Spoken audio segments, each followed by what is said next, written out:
Olá, Antônio! Mais um episódio do Campeando as Origens, não é? Hoje eu vi que nós vamos falar sobre as casas das recolhidas, as casas conhecidas assim como Cotiguaçu, que existiam nos povoados missioneiros indígenas. Uma curiosidade, Antônio, essas casas foram criações dos jesuítas mesmo? Olá, Prof. Tilde! As casas das recolhidas não foram criadas pelos jesuítas. Elas surgiram no século XVI na Espanha e também nas suas colônias, com a finalidade de combater a delinquência e a prostituição feminina. Essas casas tinham fins corretivos ou reformatórios, diferentemente das prisões existentes. Seus cotidianos alternavam trabalho e oração, vividos sob uma rígida disciplina. Outras vezes, nelas eram albergadas mulheres em situação de anulação matrimonial, viúvas e pobres. Nas missões dos Guarani, as casas de recolhidas foram chamadas de Cotiguaçu, do Guarani Cotã, quarto, Iguaçu Grande, e recebiam as mulheres em situação de vulnerabilidade social, como as órfãs, viúvas e aquelas que tinham um marido distante. Essas casas se constituíram como espaços de reserva moral, de punição e de acolhimento. Tá, mas quando você fala em reserva moral, a que mesmo está se referindo? Querida Matilde, o Cotiguaçu estabelecia uma separação rígida das mulheres da convivência masculina. Nesse sentido, foi uma das estratégias utilizadas para refrear a sexualidade indígena, considerada como descontrolada pelos missionários, dando destino moral a órfãs e viúvas, além de constituir-se em um local seguro para as esposas retiradas das casas de polígamos. Nesse sentido, tinha a função também de zelar pela boa reputação das mulheres cristãs, especialmente se fossem novas e não tivessem pai ou mãe, parente de confiança que pudesse cuidar delas.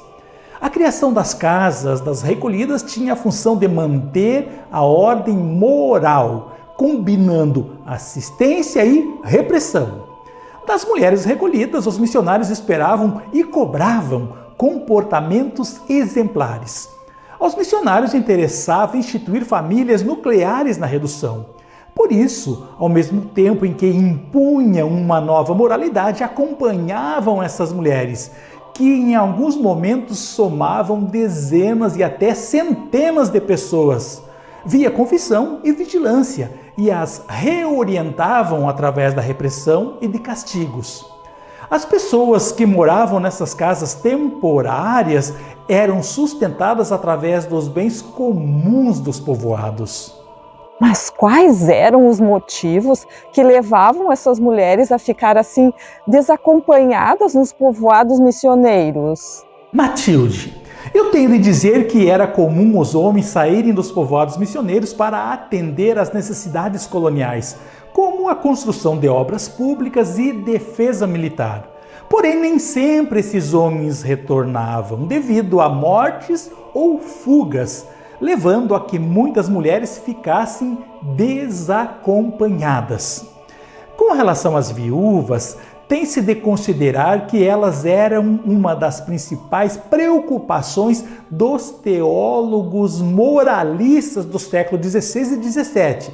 Não só assim pensavam, porque necessitariam do acompanhamento de um homem, mas também porque, por já terem tido experiências sexuais, estariam propensas a não guardar a castidade e por isso precisariam do devido distanciamento social ou da realização de segundas núpcias.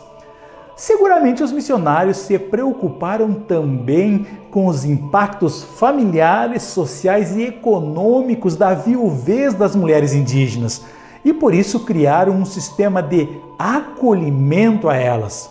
Algumas mulheres podiam estar no Cotiguaçu sem o seu consentimento, como prisioneiras, outras por necessidade de proteção social. Algumas iam para lá porque de fato não possuíam familiares que as sustentassem, pois a organização do trabalho na redução a partir da diferença sexual dificultava a autossuficiência de mulheres desacompanhadas. Tá, mas como era o cotidiano dessas pessoas que moravam no Cotiguaçu? Matilde, o cotidiano dessas mulheres alternava trabalho e oração. Na casa, as mulheres custeavam a maior parte de suas despesas através de trabalhos, principalmente através da fiação de algodão.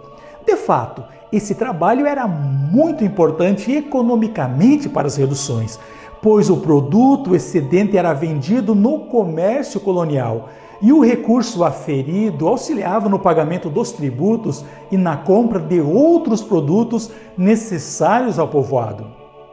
Entretanto, elas não podiam circular livremente e sozinhas pelo povoado, pois sobre elas pesava um conjunto de normas, reunidas na orientação dada pelo padre provincial, Padre Luiz de la Roca, em 1724, abre aspas.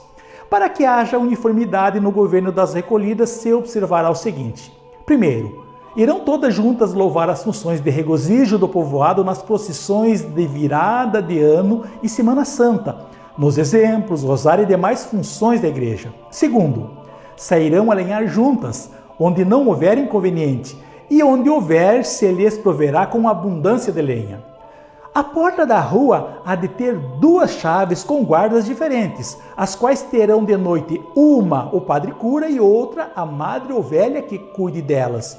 E esta somente abrirá por dentro com a outra por fora. Haja sino que caia no aposento do velho, ou vigia.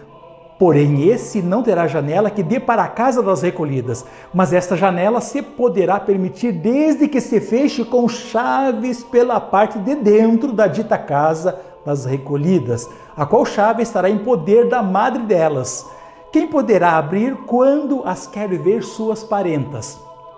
Se não tiverem casas distintas, as viúvas e órfãs viverão pelo menos separadas umas das outras em distintos aposentos. Fecha aspas. Por fim, é preciso que eu diga que muito se fala sobre o tratamento rígido recebido pelas mulheres do Cotiguaçu, inclusive em matéria de castigos físicos, assunto que trataremos em outro episódio. Em alguns momentos, a documentação missionária indica que pode ter havido, sim, muito rigor com elas, inclusive sendo necessária a intervenção dos superiores para que se tomassem maiores cuidados com aquele público. De resto, é importante que eu evidencie que muitas dessas mulheres faziam parte das congregações marianas e aparecem na documentação missionária como modelares na vivência da piedade e na moralidade. Achei esse episódio super interessante, especialmente porque é uma abordagem sobre essas mulheres. Muito interessante mesmo, me interessa muito essa história. Fico muito agradecido, Prof. Matilde. Agude EVT. Até o próximo episódio, no qual conversaremos sobre o cotidiano de oração nos povoados missioneiros.